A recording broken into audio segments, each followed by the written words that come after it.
A Sasha Montenegro la llamaron oportunista, la llamaron vedette sin talento, la llamaron amante, intrusa, traidora. Durante años, la señalaron como la mujer que entró en la cama del poder y rompió una familia presidencial. Pero casi nadie quiso mirar el último cuarto de esa historia. El más frío, el más incómodo, el que no aparece en las portadas donde solo se habla de lujo, deseo y escándalo. 14 de febrero de 2024, mientras México celebraba el Día del Amor, una mujer de 78 años agonizaba en Cuernavaca, Morelos, lejos de los reflectores, lejos de los sets de cine, lejos de aquella mansión donde alguna vez se mezclaron poder, deseo, dinero y odio familiar. Su nombre real era Alexandra Achimovic Popovic, pero el país la conoció como Sasha Montenegro. La vedette que conquistó la pantalla grande y terminó convertida en la viuda más incómoda de un expresidente mexicano. Dicen que murió por un derrame cerebral, provocado por el cáncer de pulmón que llevaba en silencio. Pero esta no es la historia de cómo murió. Esta es la historia de cómo una mujer que llegó a México en 1969, con una maleta y un rostro capaz de incendiar una sala de cine, acabó atrapada en la guerra más oscura de la familia López Portillo. Una guerra donde el amor se convirtió en expediente, la herencia en arma y una casa de 122.000 as cuadrado. Dejó de ser refugio para convertirse en trampa. Hoy vas a descubrir 4 cosas. Primero, el secreto que comenzó en Sevilla en 1984, cuando Sasha conoció a José López Portillo, un hombre 24 años mayor que ella, todavía marcado por el poder, todavía unido a una familia que jamás la aceptaría. Segundo, la verdad detrás de la colina del perro. La mansión con 4 residencias, una biblioteca de 30.000 libros y un valor que despertó demasiadas ambiciones. Tercero, los documentos y testimonios que hablan de acusaciones, juicios, libros desaparecidos, un rancho en Valle de Bravo y una campaña sostenida para destruir su nombre. Y cuarto, la confesión más amarga de Sasha. Según ella, el expresidente no le dejó fortuna, sino problemas, demandas y una familia decidida a borrarla de la historia, como si nunca hubiera existido. Te voy a avisar cuando llegue cada una, pero antes necesitas saber de dónde vino esta mujer, porque ahí empieza todo. Todo comenzó lejos de México, lejos de las marquesinas, lejos de los cabarets, lejos de los periódicos que décadas después la convertirían en pecado público. Bari, Italia, 20 de enero de 1940. Europa acababa de salir de la guerra como quien sale de un incendio con la ropa todavía oliendo a humo. Si te gusta este contenido, suscríbete para no perderte ninguna historia oculta. Las ciudades tenían edificios partidos, familias incompletas, nombres borrados de las mesas, silencios que nadie sabía cómo explicar ni a quién dirigir. Y en medio de ese continente herido, nació una niña llamada Alexandra Achimovic Popovic. Todavía no era Sasha Montenegro, todavía no era la vedette que México miraría con deseo y desprecio al mismo tiempo. Todavía no era la mujer que un expresidente escondería, amaría, protegería y después dejaría atrapada en una guerra familiar sin cuartel. Era solo una niña nacida dentro de una familia que ya cargaba demasiados fantasmas. Su padre, Sivoin Hachimovic, su madre, Silvia Popovic. Una familia de origen yugoslavo marcada por Montenegro, por la migración, por una historia europea que no se contaba con orgullo, sino con miedo. Porque antes de que Sasha aprendiera a posar frente a una cámara, antes de que aprendiera a sonreír cuando la juzgaban, su sangre ya venía atravesada por una tragedia. Según los relatos familiares, parte de sus parientes habían sido perseguidos durante la Segunda Guerra Mundial. Una familia golpeada por la violencia, por la pérdida, por esa clase de terror que no termina cuando acaba la guerra, sino que se queda viviendo dentro de los hijos y de los hijos de los hijos. Piensa en eso un momento. Una niña que nace después del desastre, pero crece respirando las consecuencias. En las casas de los sobrevivientes, nadie necesita explicar demasiado. Los adultos hablan bajo, Cambian de tema cuando los niños entran al cuarto. Guardan fotografías como si fueran heridas que no deben tocarse. Hay nombres que no se pronuncian. Hay historias que se cuentan solo una vez y después se entierran para siempre, como si el olvido fuera la única forma de sobrevivir. Alexandra creció dentro de ese mundo. Un mundo donde la seguridad no era un derecho, era un milagro. Y quizá por eso, desde muy joven, Sasha tuvo una idea fija. No quería casarse, no quería tener hijos, no quería traer niños a un mundo que podía destruir familias enteras sin pedir permiso y sin ofrecer disculpas. No era frialdad, era miedo heredado. Era la memoria de una generación que había visto cómo la vida podía romperse de un día para otro, sin que nadie pudiera impedirlo. Mientras otras niñas soñaban con vestidos blancos, ella miraba el matrimonio como una promesa peligrosa. Mientras otras imaginaban una casa llena de hijos, ella pensaba en todo lo que podía perderse. Pero la vida nunca le preguntó qué quería. Cuando apenas era una bebé, su familia cruzó el océano buscando un lugar menos roto. Llegaron a Sudamérica, Mendoza primero, Buenos Aires después. Argentina le dio otro idioma, otra luz, otra forma de mirar el mundo, pero no le dio una raíz definitiva. Sasha creció como crecen los hijos del exilio, aprendiendo que uno puede vivir en un país y seguir sintiéndose extranjero, que uno puede tener una casa y aún así no pertenecer del todo a ninguna parte, que uno puede hablar el idioma y seguir pensando en otro. Luego vino otra ausencia. Su padre murió cuando ella todavía era joven, y ahí se abrió un hueco que nunca cerró completamente, porque la muerte de un padre no solo deja una silla vacía, deja una pregunta que nadie sabe responder. ¿Quién te protege ahora? ¿Quién se queda cuando el mundo vuelve a ponerse peligroso? ¿Quién interpone su cuerpo entre tú y el desastre? Esa pregunta la seguiría durante años, incluso cuando ya era famosa, incluso cuando los hombres la aplaudían, incluso cuando México entero creyó que Sasha Montenegro no necesitaba a nadie. En 1969, con 23 años, llegó a México por una invitación para trabajar en cine. Una joven extranjera, hermosa, con un rostro que la cámara no podía ignorar, y una historia que nadie conocía ni se tomaba el tiempo de preguntar. México la recibió como recibe a muchas mujeres bellas, primero con fascinación, después con juicio. Le cambiaron el nombre, le cambiaron el destino, y Alexandra empezó a desaparecer para que naciera Sasha Montenegro.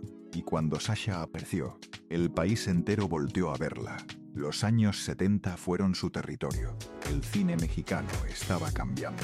Ya no era solo el país de las grandes divas solemnes, ni de los galanes impecables de otro tiempo. Era una industria más atrevida, más popular, más nocturna.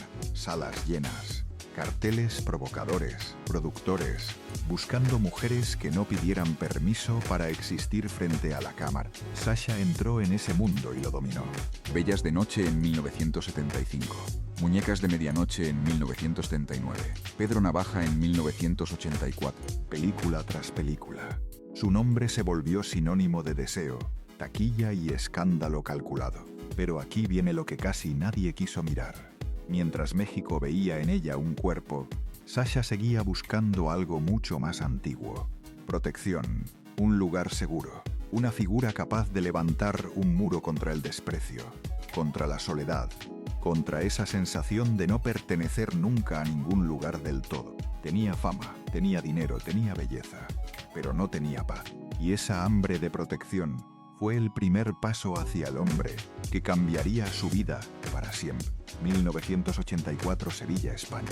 No fue en una alfombra roja, no fue en un estudio de cine, no fue en una fiesta llena de fotógrafos y periodistas hambrientos. Fue lejos de México, lejos de los titulares, lejos de las miradas que ya habían aprendido a juzgarla antes de escucharla.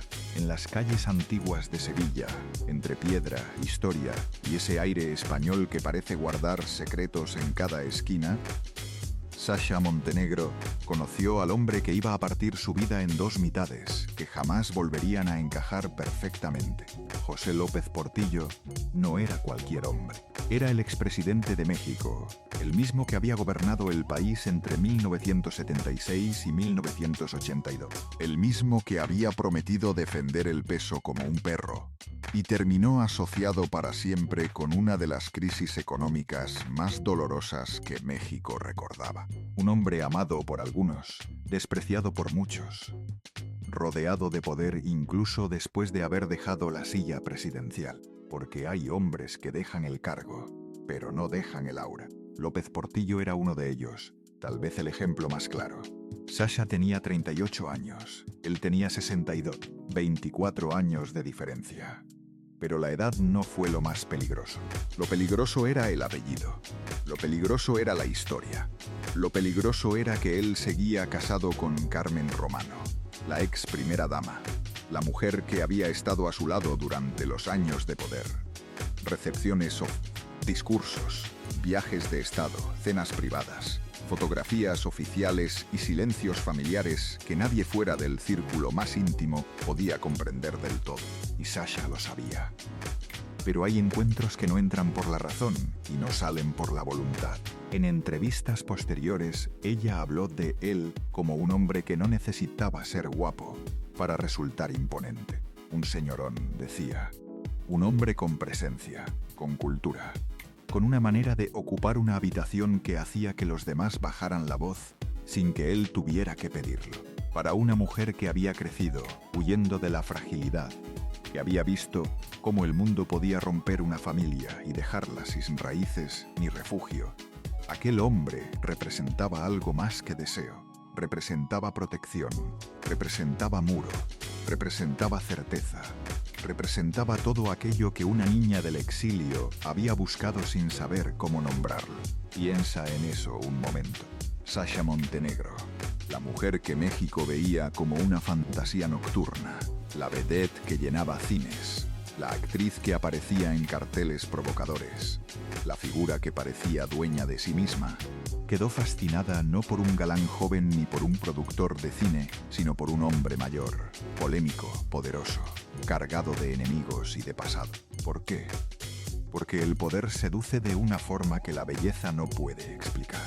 Y cuando una mujer ha pasado la vida sintiéndose extranjera en todos los lugares donde ha vivido, el poder puede parecer una casa, pero esa casa ya tenía familia.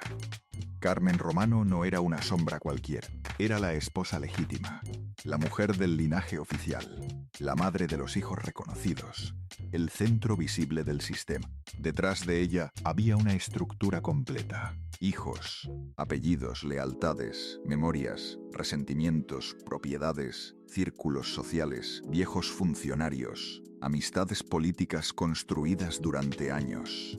Todo un mundo que no iba a recibir a Sasha como una mujer enamorada, sino como una intrusa que había cruzado una frontera invisible pero absolutamente real. Al principio, el secreto podía mantenerse en voz baja. Dos adultos lejos de México. Una relación que tal vez esconderse entre viajes, llamadas, habitaciones discretas y versiones cuidadosamente construidas. Pero los secretos más peligrosos no son los que se guardan. Son los que empiezan a respirar por su cuenta. En 1985 nació Navid, y con ese nacimiento el secreto dejó de ser rumor, dejó de ser aventura, dejó de ser algo que se podía negar con una sonrisa o esconder detrás de una frase elegante. Ahora tenía rostro, tenía nombre, tenía sangre López Portillo, una hija nacida de una relación que el país no estaba preparado para mirar sin escándalo. La actriz del cine de ficheras y el expresidente de México ya no eran una sospecha, eran una familia paralela. Y ahí empezó el veneno. Porque en México, una cosa era desear a Sasha desde la oscuridad de una sala de cine, y otra muy distinta era verla entrar en la historia íntima de un presidente. Una cosa era aplaudir su cuerpo en pantalla, y otra permitirle acercarse al centro del poder. La misma sociedad que la había convertido en símbolo, la castigó cuando ese símbolo tocó una puerta reservada para las esposas legítimas, las familias correctas y las mujeres que sabían quedarse en su lugar sin hacer preguntas. La presión fue brutal, los rumores crecieron, los silencios se volvieron más pesados y amenazantes. La familia original observaba con una mezcla de furia y cálculo. La prensa olía sangre y sabía que podía alimentarse de esa historia durante años. En algún momento, según las versiones que circularon, la pareja tuvo que separarse temporalmente para contener el incendio, como si el amor pudiera apagarse por conveniencia, como si una hija pudiera devolverse al secreto, como si Sasha pudiera regresar tranquilamente al lugar de donde había venido y olvidar todo lo que había ocurrido. Pero no regresó. La relación sobrevivió y en 1990 nació Alexander, otro hijo, otro vínculo imposible de borrar. Otro recordatorio de que aquello no había sido un capricho pasajero ni una aventura calculada. Ahora eran dos niños, dos herederos, dos pruebas vivas de que el expresidente había construido una segunda familia completamente fuera de la historia oficial que el país conocía. Y aquí viene lo que debes guardar en tu memoria, porque será importante cuando lleguemos a la guerra por la herencia.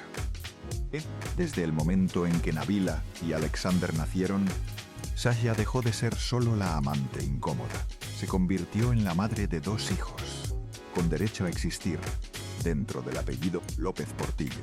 Y para algunos dentro de esa familia, eso la volvió peligrosa de una manera que ningún escándalo de prensa podía resolver fácilmente. En 1991, José López Portillo se divorció de Carmen Román.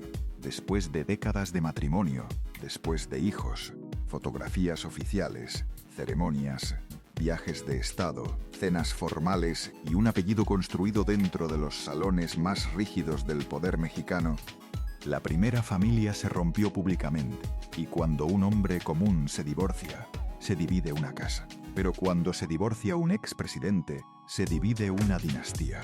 Sasha Montenegro no entró a una familia, entró a una fortaleza herida. Para entonces, Nabila ya tenía 6 años.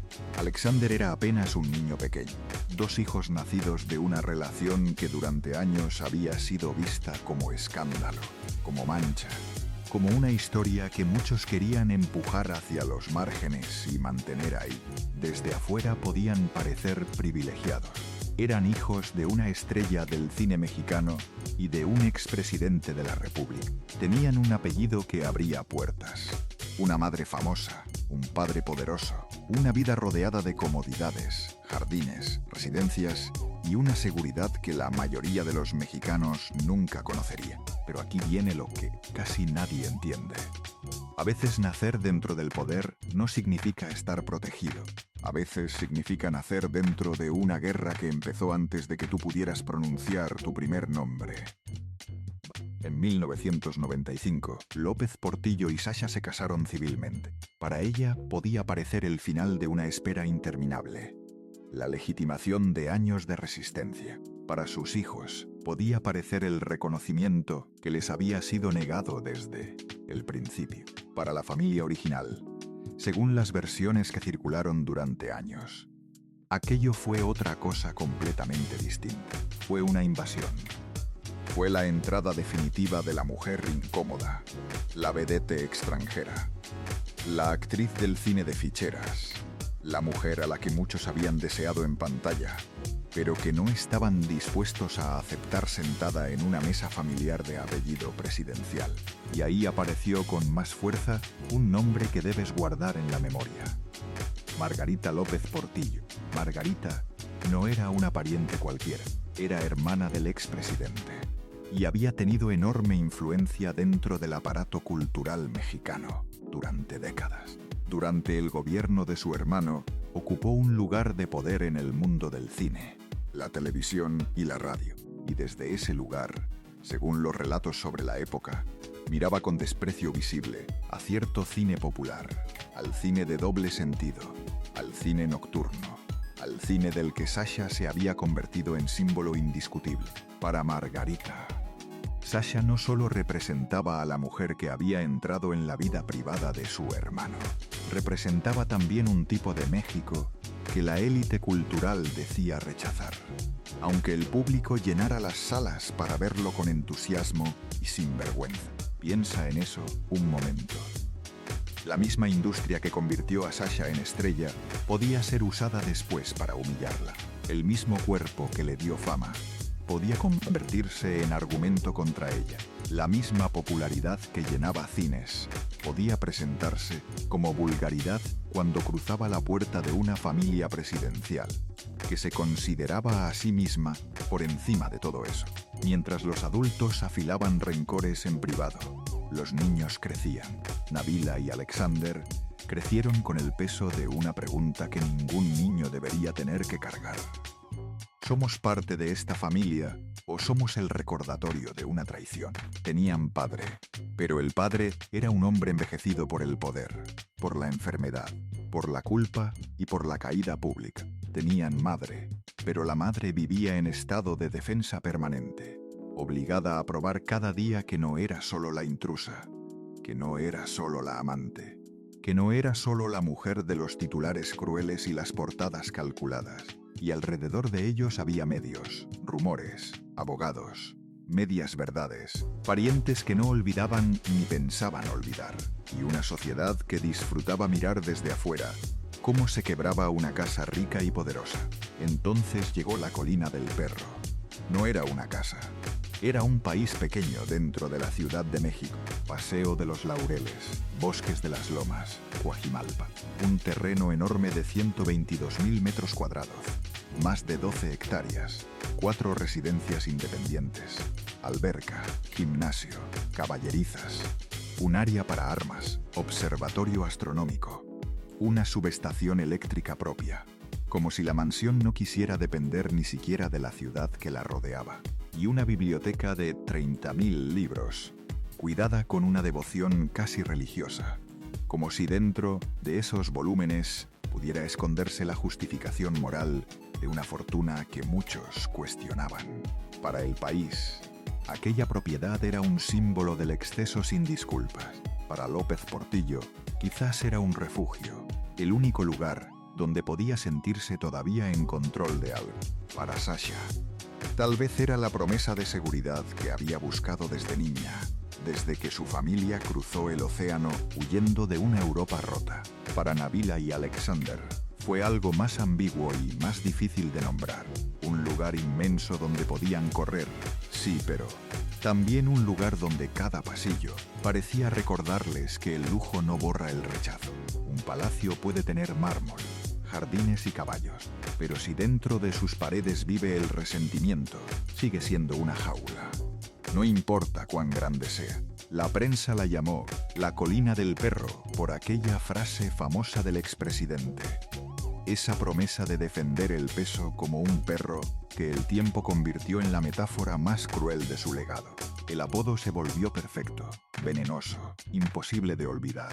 Cada vez que alguien decía ese nombre, no hablaba solo de una mansión, hablaba de crisis, de arrogancia, de poder perdido, de riqueza sospechosa, de un país que no perdona y no olvida. Y dentro de ese lugar crecieron los hijos de Sasha, no como príncipes tranquilos, sino como niños encerrados entre dos mundos. Demasiado López Portillo para ser ignorados. Demasiado hijos de Sasha para ser aceptados sin resistencia por quienes guardaban el linaje, como si fuera una propiedad privada.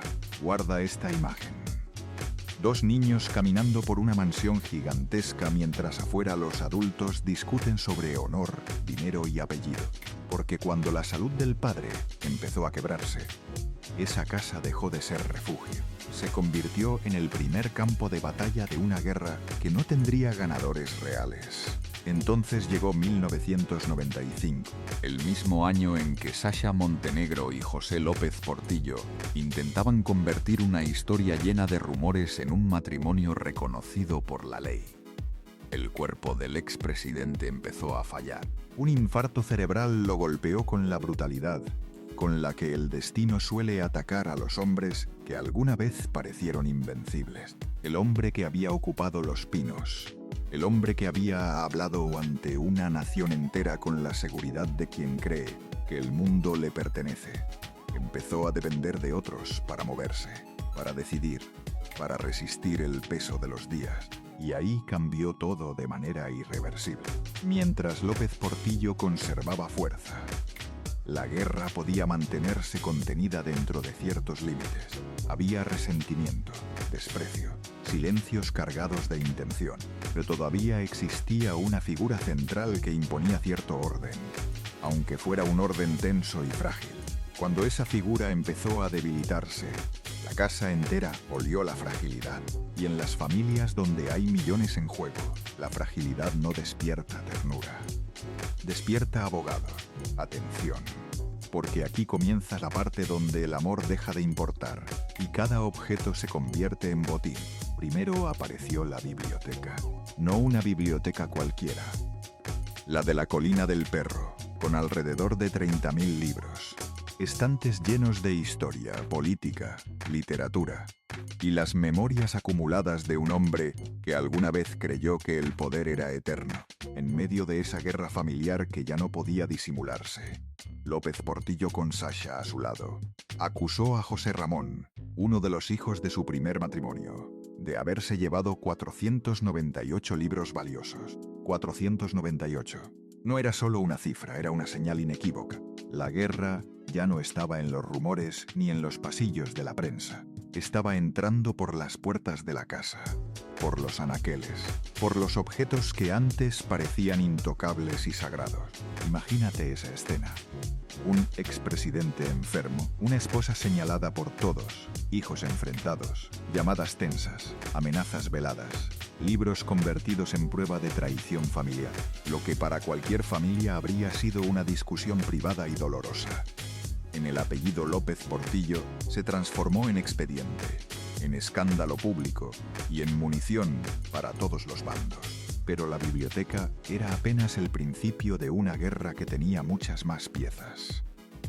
Después vino Valle de Bravo, un rancho valuado, según versiones publicadas, en millones de dólares. Un lugar que debía representar descanso, campo abierto, distancia del ruido político y de la ciudad que nunca dejaba de opinar. Pero nada descansaba ya en esa familia. Ese rancho se volvió otra pieza del tablero, otro punto de conflicto, otra razón para llamar a los abogados. López Portillo habría intentado transferirlo a Sasha para proteger a Nabila y Alexander, los hijos menores, ante el deterioro evidente de su salud. Pero del otro lado apareció una revocación de poder, documentos con fechas discutidas, firmas cuestionadas, versiones completamente opuestas, peritajes, recursos, apelaciones y más apelaciones. Y aquí debes entender algo, la prensa no siempre explicó con claridad. En una guerra de herencia, una firma puede valer más que un abrazo. Una fecha puede pesar más que una vida entera construida juntos. Un documento puede borrar años de convivencia si cae en las manos correctas en el momento preciso. Sasha empezó a descubrir que el apellido que creyó escudo también podía ser laberinto. Cada puerta llevaba a otro pleito. Cada pleito exigía dinero, tiempo y energía. Cada abogado abría una nueva herida que tardaba meses en cicatrizar. Y mientras tanto, Nabila y Alexander crecían viendo cómo los adultos despedazaban el pasado para repartirse el futuro. Como si la historia de una familia pudiera dividirse en partes iguales y entregarse a quien supiera pelear mejor. Pero la guerra más cruel no ocurrió solamente en los juzgados, ocurrió en la prensa, que es donde las guerras de las familias poderosas encuentran su público más hambriento. Ahí Sasha dejó de ser mujer, madre o esposa. Se convirtió en caricatura, en intrusa, en símbolo de ambición sin límites, en la vedette que según sus enemigos había llegado a apropiarse de lo que no le correspondía bajo ninguna ley moral ni familiar. La atacaron con palabras diseñadas específicamente para humillarla, para recordarle que aunque hubiera firmado papeles, aunque hubiera tenido hijos, aunque hubiera invertido años y dinero en esa casa, para cierta élite ella seguiría siendo una extranjera del espectáculo metida en una familia presidencial donde no tenía derecho a estar. Sasha respondió en tribunales por daño moral y ganó. Hubo sentencias, indemnizaciones millonarias, fallos que parecían darle la razón de manera contundente. Pero aquí viene lo terrible, lo que nadie que gana una batalla legal quiere admitir en voz alta.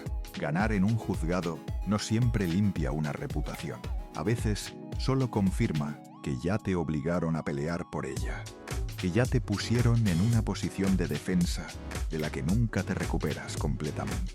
Una mujer que había llegado a México para ser estrella, que había llenado salas de cine, que había sido deseada, fotografiada y perseguida, ahora tenía que sentarse frente a jueces para demostrar que no era el monstruo que otros habían construido con paciencia y con recursos. Y mientras más ganaba, más sola quedaba, porque cada victoria legal tenía un costo preciso. Dinero, tiempo, salud, años de vida, dignidad que no se recupera solo con un fallo favorable. La guerra de la herencia no solo buscaba propiedades, buscaba cansarla, desgastarla, hacerle sentir que cada metro de la colina del perro, cada libro, cada rancho, cada peso, tendría que pagarlo con pedazos de sí misma. Y lo peor todavía no había llegado, porque cuando no bastó pelear por libros, ranchos y titulares, apareció la estrategia más peligrosa de todas. Usar al propio José López Portillo, enfermo y debilitado, como arma directa contra ella. Y entonces apareció el golpe que Sasha Montenegro nunca olvidaría. No fue un insulto en la prensa, no fue una llamada fría a medianoche, no fue otra demanda por libros o ranchos. Fue algo mucho más profundo, más íntimo, más devastador en sus consecuencias reales. La familia del expresidente. Según la versión que ella defendió durante años, con una convicción que no se dobló aunque todo lo demás a su alrededor se quebrara, intentó usar al propio José López Portillo contra ella. Piensa en eso un momento. El hombre que había sido su refugio, el hombre por el que había soportado burlas, desprecio, titulares venenosos y años de sospecha pública, podía convertirse en el arma legal que la destruyera. El mismo hombre que le había prometido protección podía ser usado para quitársela. A principios de los años 2000, López Portillo ya no era el hombre imponente de Sevilla. Ya no era el político que entraba a una habitación y hacía que todos bajaran la voz automáticamente. Era un anciano enfermo, debilitado por los estragos del infarto cerebral, por problemas respiratorios, por hospitalizaciones repetidas, por una fragilidad que lo dejaba expuesto a quienes lo rodeaban y tenían algo que ganar con sus decisiones. Y cuando un hombre poderoso pierde el control de su cuerpo, otros empiezan a disputar el control de su voluntad. Ahí estaba la clave de toda la estrategia. La colina del perro seguía en el centro de todo. La casa, la muralla, la jaula, ese terreno enorme en Coajimalpa, ese símbolo de lujo y vergüenza nacional, esa propiedad valuada en millones que el país entero conocía por su apodo irónico, se había convertido en el verdadero campo de batalla, donde se decidiría quién tenía derecho a quedarse y quién debía salir. Sasha sostenía que López Portillo se la había donado legalmente, no como capricho de un momento sentimental, sino como una decisión deliberada para protegerla a ella y a sus hijos menores ante el deterioro irreversible de su salud. Pero la familia original veía otra cosa completamente distinta desde el otro lado de la trinchera. Veía una propiedad que debía haberles pertenecido. Veía una herencia amenazada por alguien de afuera. Veía a la mujer que ellos consideraban intrusa sentada sobre uno de los símbolos más codiciados del apellido. Y aquí viene el detalle más peligroso de toda esta historia, el que convierte una disputa familiar en algo mucho más oscuro. En una disputa así, no bastaba con decir que Sasha no merecía la casa. Había que demostrar algo peor, algo que la dejara sin defensa posible. Había que destruir su imagen ante la ley de una manera que ningún tribunal pudiera ignorar. Según las versiones recogidas en torno al conflicto, la estrategia consistía en presentar a Sasha como una esposa abusiva, una mujer capaz de maltratar física y verbalmente a un hombre enfermo, mayor, dependiente, sin recursos para defenderse. La acusación era perfecta en su crueldad calculada. Si lograban instalar esa idea en los juzgados y en la opinión pública, no solo podían dañar su reputación de manera permanente, Podían abrir la puerta para intentar revocar la donación de la Colina del Perro y quitarle todo lo que durante años había defendido como suyo. No era solo un divorcio legal. Era una operación de demolición completa y sistemática. Sasha lo entendió tarde, pero cuando lo entendió con una claridad que dolía.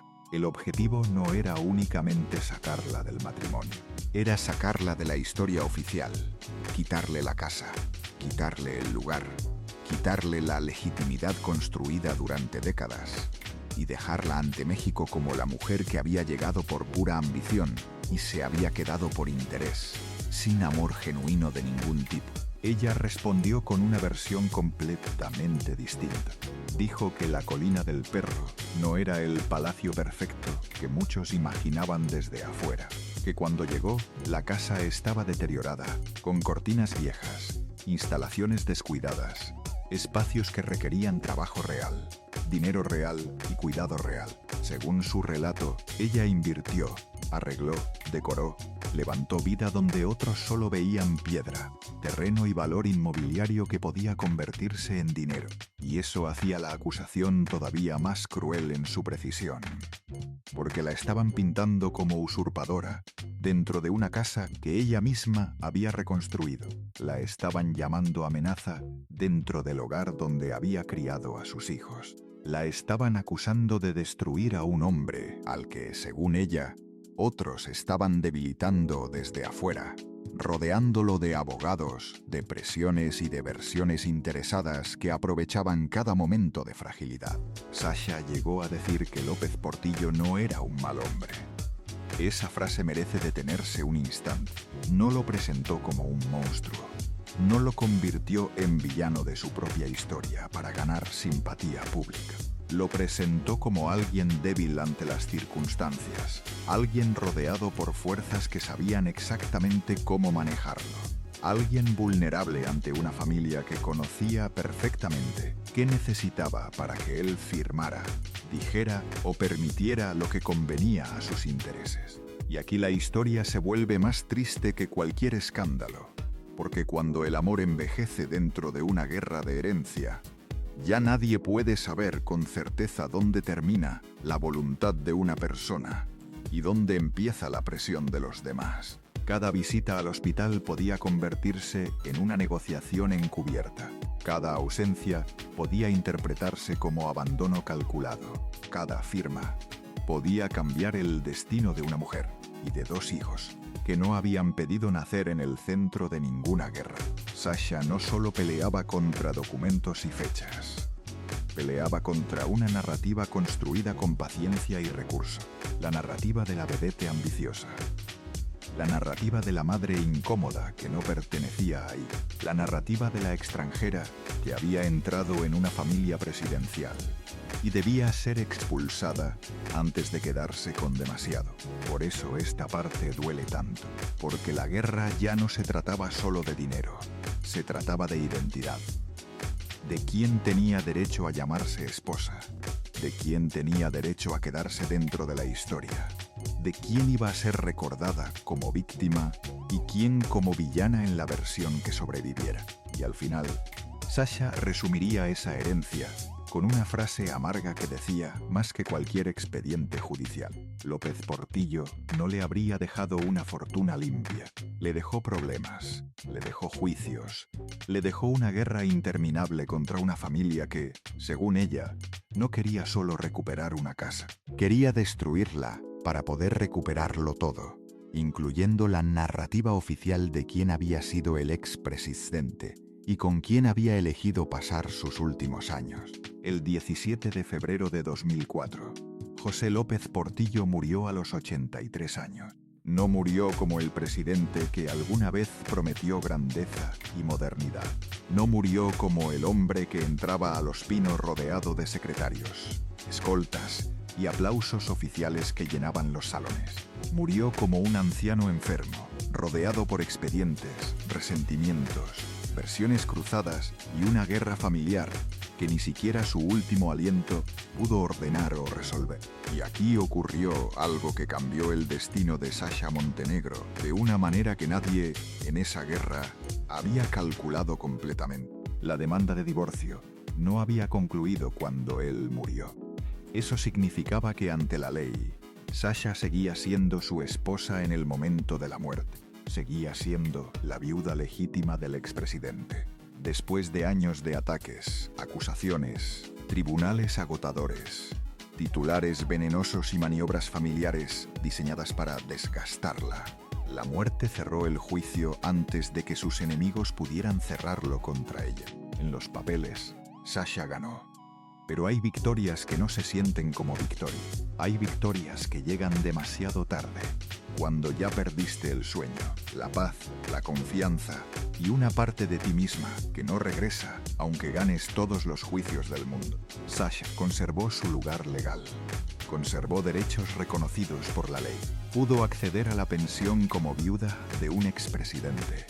Una cantidad que se mencionó durante años como más de 1.600.000 pesos anuales. Pero ninguna cifra, por grande que fuera, podía devolverle lo que esa guerra le había quitado año tras año, pleito tras pleito, titular tras titular. Piensa en eso un momento. La mujer que había sido perseguida por fotógrafos, deseada por el público, convertida en mito del cine mexicano, terminó atrapada en una batalla donde cada peso parecía tener sangre familiar encima. Cada documento recordaba una traición.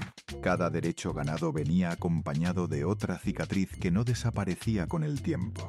Después de la muerte de López Portillo, Sasha se fue apagando poco a poco de la vida pública. Hubo algunas apariciones breves, algunos intentos de volver a una normalidad que ya no existía para ella. Pero la mujer de los carteles luminosos y las salas llenas no regresó del todo. México siguió hablando de ella, pero ella dejó de hablar con México. Se retiró, se escondió, eligió la distancia como única defensa que le quedaba. Cuernavaca, Morelos, se convirtió en su último refugio, aunque otra vez, como tantas veces en su vida, el refugio también tenía algo de encierro inevitable. Ya no estaban las alfombras rojas. Ya no estaban los productores con sus proyectos. Ya no estaban los flashes, ni las cámaras buscando su ángulo perfecto. Ya no estaba el expresidente. Quedaban los recuerdos, los hijos, los ecos de la colina del perro, los expedientes que habían consumido años y una reputación que nunca terminó de limpiarse ante todos los que habían preferido quedarse con la versión más simple y más cruel. Y entonces llegó otro golpe que el país apenas notó. En 2022, la pensión de los expresidentes y sus viudas quedó cancelada. Esa cantidad mensual que durante años había sostenido parte de su vida cotidiana desapareció de un momento a otro por decisión política. Para una mujer que alguna vez había estado asociada con mansiones, propiedades y lujo presidencial en la imaginación colectiva del país, el contraste era brutal e irrefutable. El país que la había imaginado rodeada de riqueza inagotable empezó a verla, según distintas versiones que circularon, en una situación mucho más frágil de lo que la leyenda permitía creer. Así de cruel es la memoria pública. Primero exagera tu poder hasta hacerlo parecer invulnerable. Luego disfruta descubrir tu caída y contársela a todos. El 14 de febrero de 2024, exactamente en el día en que el mundo celebra el amor con flores y mensajes, Sasha Montenegro murió a los 78 años. Un cáncer de pulmón que avanzó en silencio durante meses y un derrame cerebral terminaron con la vida de Alexandra Achimovic Popovic. La niña nacida en Bari, la inmigrante que llegó a México en 1969, la estrella de Bellas de Noche, la amante secreta de Sevilla, la esposa legal del expresidente, la mujer acusada, defendida, humillada y finalmente abandonada por el ruido de un mundo que siempre prefirió el escándalo a la verdad. Su despedida fue privada, sin multitudes, sin ceremonia de Estado, sin el país entero deteniéndose para mirar y reflexionar. Y ahí queda la imagen más triste de toda esta historia. Una mujer que alguna vez estuvo en el centro del deseo nacional, terminó saliendo de la historia casi en silencio, como si después de tanta pelea, tanta herencia disputada, tanta casa, tanto apellido y tanto juicio. Lo único que hubiera buscado, al final fuera algo que ningún tribunal, ninguna propiedad y ningún hombre poderoso pudo garantizarle nunca. Paz.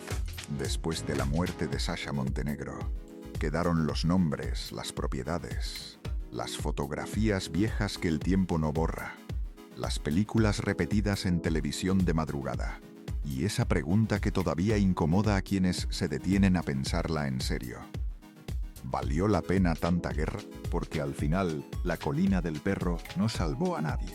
No salvó al expresidente de morir rodeado de pleitos y versiones contradictorias. No salvó a Sasha de la humillación pública, ni de los años perdidos en juzgados. No salvó a Nabila y Alexander de crecer bajo la sombra de un apellido que pesaba demasiado y prometía demasiado poco.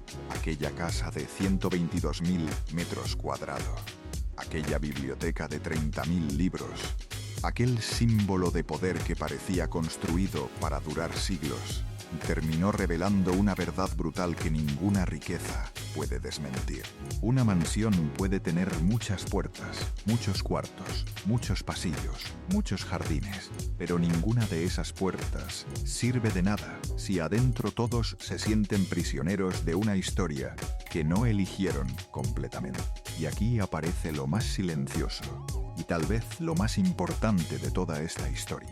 Nabila y Alexander, los dos hijos nacidos de esa relación que México nunca dejó de juzgar desde afuera, eligieron desaparecer de la vida pública.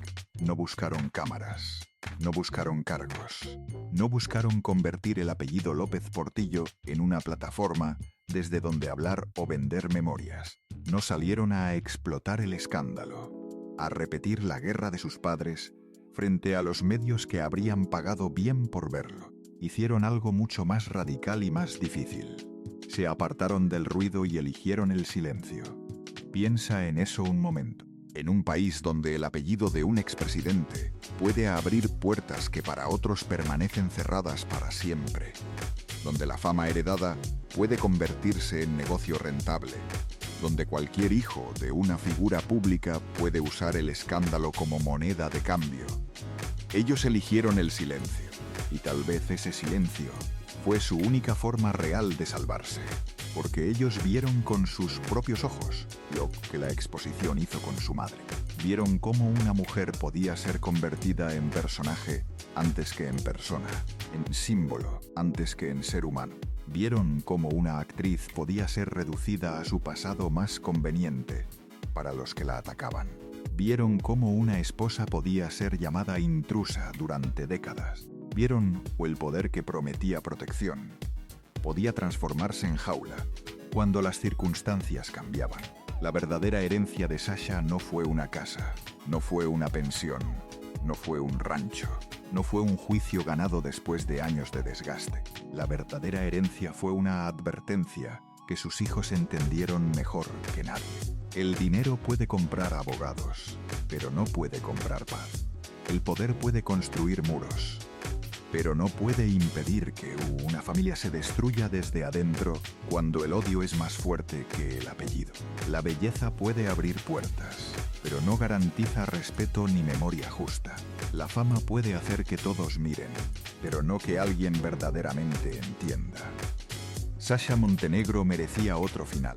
Merecía envejecer sin tener que defender su dignidad como si fuera una propiedad en disputa permanente.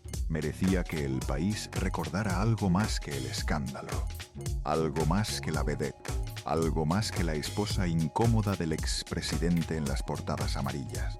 Merecía que alguien dijera en voz alta que detrás del mito también había una mujer nacida entre exilios, pérdidas y miedos heredados.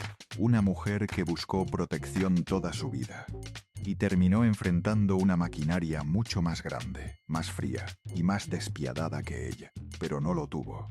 El apellido presidencial no le dio tranquilidad. La mansión no le dio refugio verdadero. La justicia le dio algunas victorias, pero no le devolvió los años perdidos, ni la paz que había buscado desde niña. Y cuando murió el 14 de febrero de 2024, Lo hizo lejos del ruido que alguna vez la persiguió por todas partes, como si al final hubiera elegido lo único que todavía podía controlar: la distancia de todo aquello que la había consumido. Hoy sus películas siguen ahí, disponibles para quien quiera verlas.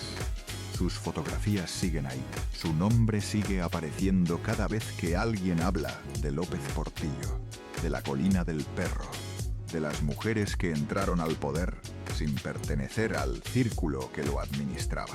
Pero tal vez su historia no debe recordarse solo como un escándalo amoroso que entretuvo a un país durante décadas. Tal vez debe recordarse como una advertencia sobre lo que ocurre cuando una familia confunde herencia con amor, apellido con dignidad y propiedad con justicia. Cuando el dinero se convierte en el idioma de todos los conflictos y el amor se archiva como un expediente más. Sasha Montenegro fue muchas cosas a lo largo de una vida que nadie puede resumir en un titular: estrella, extranjera, madre, esposa, enemiga pública, viuda legal, mujer marcada por decisiones que tomó y por consecuencias que no eligió. Pero sobre todo, fue la prueba de que a veces la guerra más cruel no se libra con extraños en campos de batalla reconocible. Se libra dentro de una familia, entre personas que comparten un apellido y se odian con la intimidad que solo da el conocerse demasiado bien. Y en esa guerra, como en casi todas las guerras que importan de verdad, casi nadie sale completamente